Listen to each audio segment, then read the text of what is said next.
Salut, c'est François sur Motoradio. Aujourd'hui, on se retrouve pour parler des mises à jour sur le Peugeot Metropolis avec ses versions SW et GT, qui sont bien deux nouveaux modèles pour le scooter 3 roues français.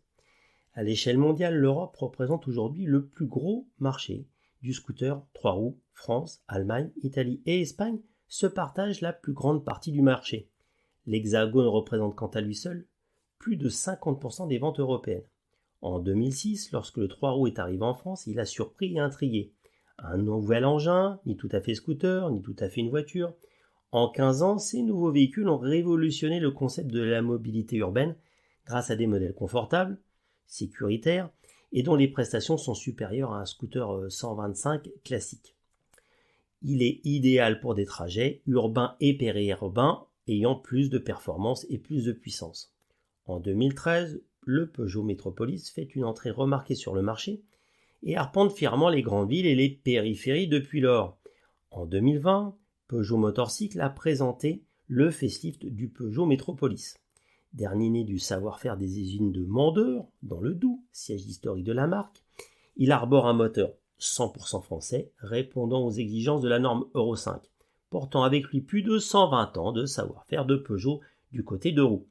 Peugeot Metropolis offre un privilège non négligeable à son pilote, celui de pouvoir conduire un 400 cm3 avec un permis voiture et juste une formation de 7 heures.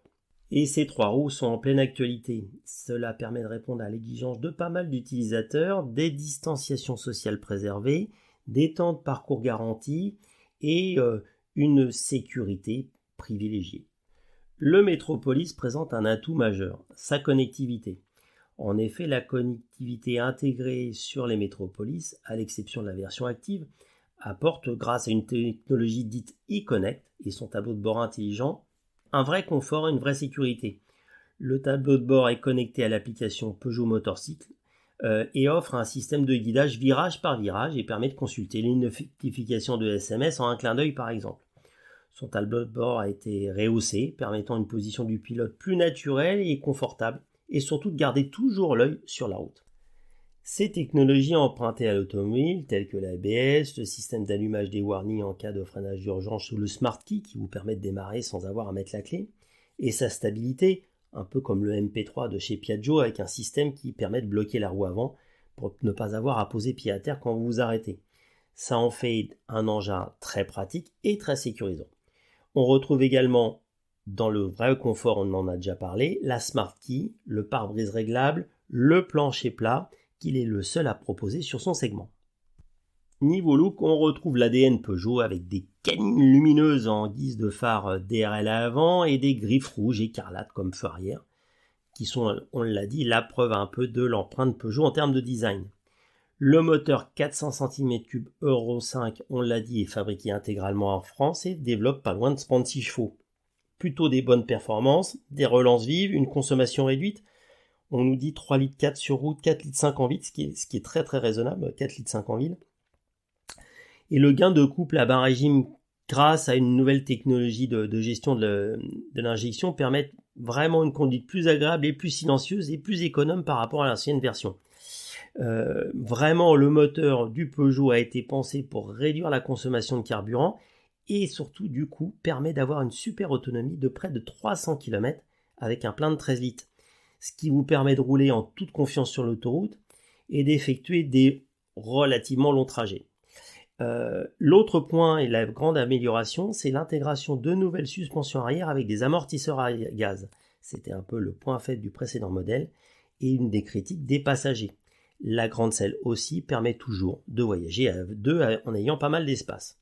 Donc on le dit, les ingénieurs ont rajouté et développé des doubles amortisseurs avec bonbonne à gaz séparées réglables.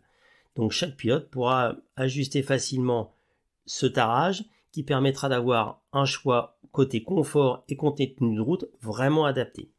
Et pour avoir un meilleur confort, le design de la selle, qui est grande, a aussi évolué. Totalement ergonomique, cette selle pousse vraiment les lignes arrière du scooter jusqu'au dosseret passager dans lequel il est parfaitement intégré. Mais il faut aussi parler du coffre. La marque a conçu une version SW pour les clients qui sont en quête d'une plus grande capacité de chargement. Un rangement pensé et conçu pour s'intégrer parfaitement à l'ensemble du véhicule. sac de sport, de voyage, porte-documents. Ce coffre supérieur, intégré de 54 litres, permet de loger 2 casques intégraux et s'ouvre d'une simple pression sur un bouton sans avoir besoin de clés supplémentaires. Cet espace communique aussi avec le spacieux coffre qui est sous la selle de 22 litres, ce qui donne au ESW un espace de rangement inédit pour loger des objets longs allant jusqu'à 90 cm. Il est tapissé d'une feutrine de protection, assez pratique pour ne pas abîmer tout ce que vous emmenez de fragile. Et si l'on parle de la version, on a parlé de la version SW, il faut aussi parler de la version GT, qui a un look sportif, on s'y attendait par rapport à sa dénomination, des doubles amortisseurs à bonbonnes de gaz séparés, un plancher en aluminium, un guidon naked comme on dit, et une personnalité beaucoup plus dynamique. Il se distingue de la version SW par une finition sportive, un pare-brise court et fumé, un coloris satin titanium exclusif et un plancher plat aluminium comme on l'a dit.